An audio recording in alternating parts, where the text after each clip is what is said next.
received the Baton of Honor, graduating with distinction into the Metropolitan Police Service.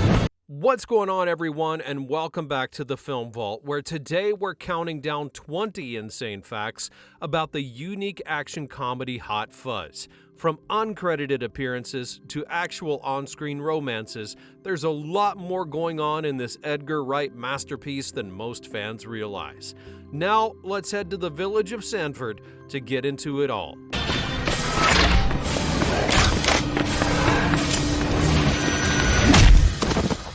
Number 20.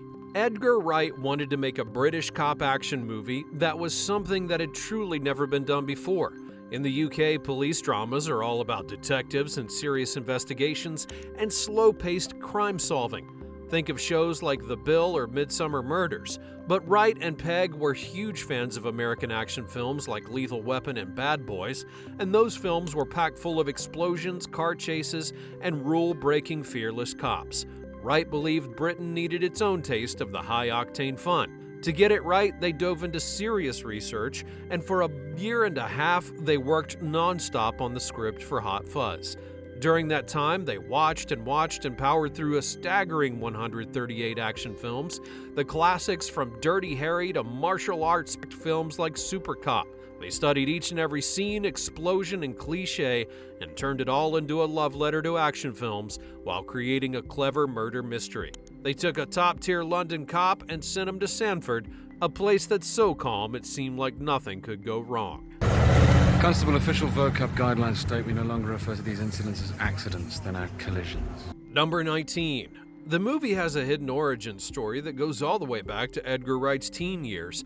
When he was 18 years old, he directed an amateur cop action comedy called Dead Right with his school friends in his hometown of Wells. The 40-minute film was his first attempt at creating a cop action story, and what's amazing is his early effort was not forgotten. It's actually a part of the Hot Fuzz legacy and shows how his ideas began more than a decade before it hit movie theaters. Fans of Hot Fuzz can see the teenage project for themselves. Dead Right's included as a special feature on the Hot Fuzz 2-disc Special Edition, 3-disc DVD, and Blu-ray releases. And there's also a making-of featurette and 2 audio commentaries by Wright himself. Look, I can assure you it wasn't my intention to upset the apple cart. Yeah, because we all sell apples round here, don't we? Number 18. While researching for the movie, Edgar Wright and co-writer Simon Pegg discovered something unusual about police officers in the UK. They saw that a surprisingly large number of them were named either Nick or Andy. It stuck with them and made its way into the story, and that's how the main character, PC Nicholas Angel, got his name. Similarly, at the Sanford police station, 2 detectives who often tease him are both named Andy, Detective Sergeant Andy Wainwright and Detective Constable Andy Cartwright. There's even more meaning behind Nick's name. The surname Angel was borrowed from the movie's music editor, and the running joke, where the local newspaper keeps spelling Angel as Angle, actually happened to the real-life Angel. Sustained 3 injuries in the line of duty, most recently in December, when wounded by a man dressed as Father Christmas. Number 17. In the fast-paced opening, there's a shocking moment that grabs your attention. Nicholas Angel gets stabbed right through the hand by a deranged Santa Claus, but the knife-wielding Santa is actually played by Oscar-winning director of Lord of the Rings, Peter Jackson. It's a hidden cameo that not many people notice. Jackson's not credited for the role, and that makes it a bigger surprise. It happened because Jackson and Edgar Wright share a close friendship and often sneak each other into each other's projects. After that scene, Angel interacts with a person in a hazmat suit, and that's played by Cate Blanchett. Like Peter Jackson, Blanchett was a fan of Wright's earlier movie Shaun of the Dead and led to her sneaky appearance in the movie. The unexpected cameos make the opening of Hot Fuzz packed full of excitement and hidden layers. Number 16. While shooting scenes in the city of Wells, Pegg and Frost were so realistic in their police role that people believed they were real officers. Strangers would walk up to them and ask for help like they would with actual cops. Most of the time they would ask for directions, and surprisingly, the actors didn't break character. They played along and did their best to offer advice and maintain the illusion. What made it even more fascinating was how it made them feel. Pegg would later confess that the moments gave them a taste of power like real officers have every day, and for a brief time their uniforms gave them authority in the eyes of the public. It was an unexpected but thrilling experience that blurred the line between fiction and reality. I reckon he's got some there now. He says he reckons you got some in there. Number 15. The climax of Hot Fuzz is like a big Valentine to action movies. Edgar Wright said that he wanted to pay tribute to the adrenaline-pumping scenes that define the genre, and there's a twist that makes it even better. Danny's two favorite films, Bad Boys 2 and Point Break, became the heart of the finale. The sleepy English village suddenly turned into a stage for epic action, and every moment feels like it's pulled straight out of those movies. The beats and style and moves are all there, but Wright added something extra.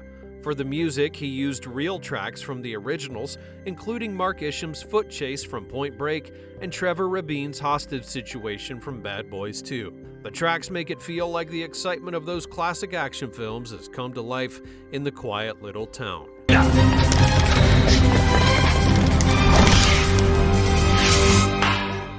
Number 14.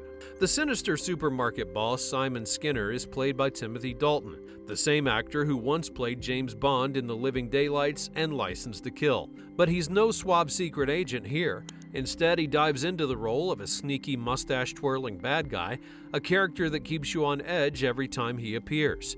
What's even more cool is the part was created exactly for him. Edgar Wright and Simon Pegg hoped that he would say yes, and when he did, they couldn't have been happier. Dalton truly owns the role, stealing every scene with his charm and suspicious behavior, and his performance makes Simon Skinner one of the most memorable villains and perhaps even the most dangerous grocer you've ever met. Number 13. The music in the film was created by David Arnold, the composer behind James Bond movies from the late 90s onward. Having someone with such blockbuster experience made the score perfect for an action-packed comedy. He took the humor of the movie and worked it right into the soundtrack. One track is called Lethal Fuzz. It's built using samples from the music in the trailers for the first 4 Lethal Weapon films.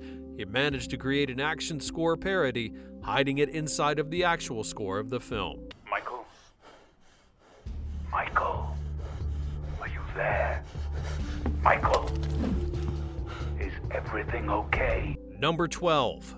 The Neighborhood Watch Alliance in the movie may seem like an ordinary group at first, but there's a darker secret hidden beneath. The plot is a clever nod to the 1973 classic The Wicker Man. The film tells the story of the by-the-rules police officer who uncovers a self-governed rural community with its own twisted laws.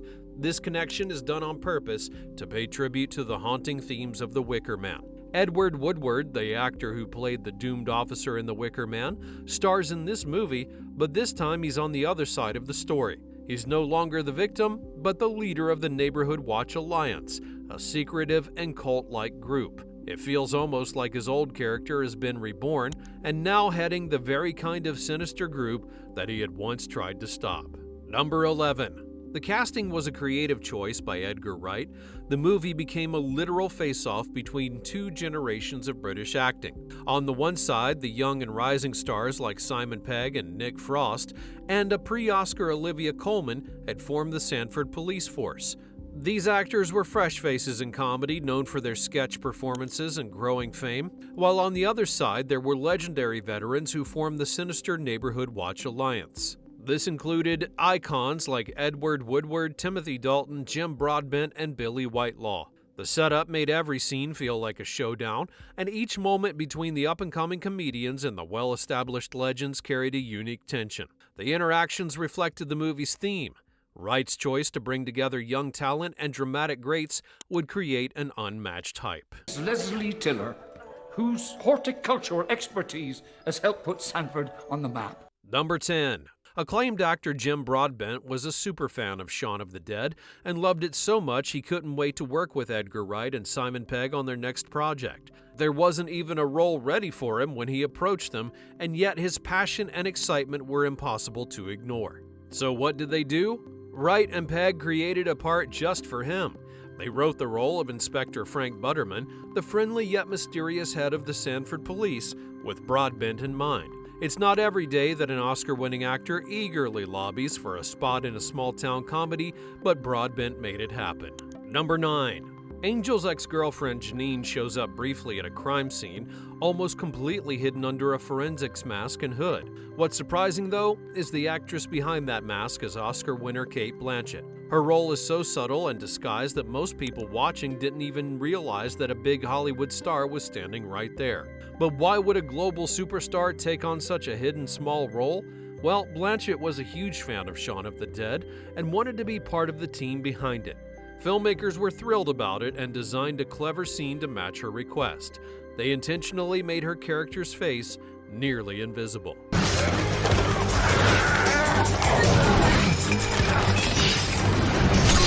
Number 8. The Summerfield supermarket in the movie is part of Edgar Wright's own story. It was a real British chain called Summerfield, which sadly shut down in 2011. But here's a personal twist. Wright actually worked at a Summerfield in his hometown of Wells, Somerset for 5 years as a teenager. His job was stacking shelves, and when it came time to create the movie, he decided to bring that piece of his life back into the story. Wright didn't only shoot in the supermarket, he cleverly hid himself in the movie as well. During the scene where Sergeant Angel chases a biscuit thief down the aisles, you can spot Wright making an uncredited appearance as a shelf stacker. He even provided the store's voice as part of the film's small details. Number 7. To get Nick Frost ready for his role as Danny Butterman, Edgar Wright came up with an interesting plan. He gave Frost a list of 20 action movies to watch for homework, and the films were supposed to help him understand the character, who is completely obsessed with action-packed movies. Frost didn't want to watch them all, so he only watched one. Bad Boys 2 is the same movie that Danny Butterman loves and quotes all throughout Hot Fuzz, and even though it wasn't exactly what was planned, Frost's choice ended up being perfect as a fit for his character. It's almost like his lack of homework had made Danny's love for the movie feel even more real. Sometimes things just work out in the most unexpected ways. Little Brian Libby found him out in his paper round. You'll be having nightmares for a while. Number 6. The village name of Sandford is not just an ordinary name, it's a clever nod to real-life British police. Sandford has been used for years in official police training scenarios in the UK. By naming the village this way, the filmmakers included a hidden joke just for officers who would get the reference. If you look closely at the people who live there, nearly everyone in the village has a last name that's a throwback to an old job or trade. Names like Cooper, Skinner, Butcher, Thatcher, and Weaver all point to traditional professions, and even the smallest details in the movie keep reinforcing the idea that Sandford is a strange and isolated community. It's like the filmmakers want you to feel just how unusual the place is, almost as though you've stepped into another time. Number 5. The movie script went through some big changes during development. At first, Nick had a romantic interest named Victoria, but as things went on, the writers decided to remove her from the story completely. That kind of decision could have left a big gap in the script, but instead of tossing out her lines, they did something clever. They took much of Victoria's dialogue and gave it to Danny without really changing it. The choice does more than save time, it changes the way that Angel and Danny's relationship feels. Since Danny is saying lines originally written for a love interest, the partnership ends up feeling like the heart of the movie. It adds a deeper and more emotional connection between the two, almost like a romance at the center of all the action and chaos. And that is Saxon. And this is one Doris Thatcher. She's your only policewoman. Number 4. The dog who played Saxon is named Samson, and he wasn't your typical police dog. He once tried out to be a real police dog, but things didn't go as planned. That's because he was just too friendly and didn't have the aggression needed for the job. Even though he was turned down for real police work, luck would find him in a different way. Filmmakers spotted Samson in a charity advert and thought he was perfect to play the role of Saxon, the fictional patrol dog. It's almost like fate had a plan, and instead of patrolling the streets, he ended up winning hearts on the big screen. Number 3. The Three Flavours Cornetto Trilogy is a series of cleverly connected films by Edgar Wright and Simon Pegg.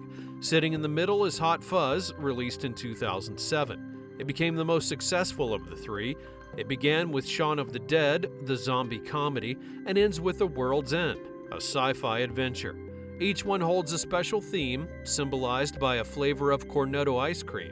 For Hot Fuzz, it's the Classico blue-wrapped Cornetto, representing its focus on police drama, but these films are packed full of running jokes and hidden connections that make fans want to watch each one again. One of the most exciting gags is the silly fence jumping scene. A character always tries to leap over a fence, only to fail in an over-the-top way. A familiar arcade machine sneaks its way into all three films. The shared cast, crew, and clever humor stitch it all into a brilliant masterpiece. If you missed the details the first time, they're calling out for a rewatch. Number 2. The action scenes in the movie are actually packed full of sneaky visual effects. Over 70 gunfight shots in the movie were digitally enhanced. Filmmakers added muzzle flashes, sparks, and flying debris to make the chaotic shootouts look even more explosive.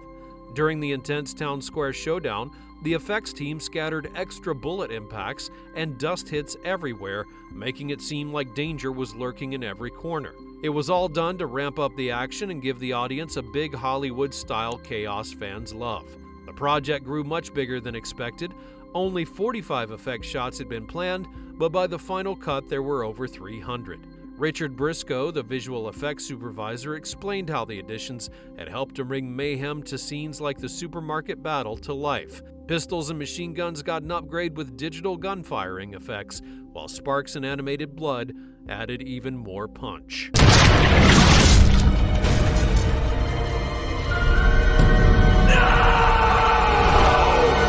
Number 1. The title of the film has a hidden joke. Edgar Wright wanted to call it Hot Fuzz with 2 T's, a nod to action movies like Lethal Weapon and Point Break. Those films often had a matching word pattern in their titles. The double T was meant to be a fun touch that mocked the cheesy style of classic movies, but Simon Pegg shut it down. He had a very practical reason. He realized that if they kept the extra T, every single interview and press event would turn into a discussion about why it's spelled that way. He wasn't ready to spend an entire year answering the same annoying question over and over again. That's why Hot Fuzz became Hot Fuzz, skipping the trouble before it ever began. Now make sure that you smash that like button because I know you love this video, and don't forget to subscribe so you know when we upload another one like this. If you have any recommendations, leave them in the comments below. Thanks for watching, and I'll see you next time.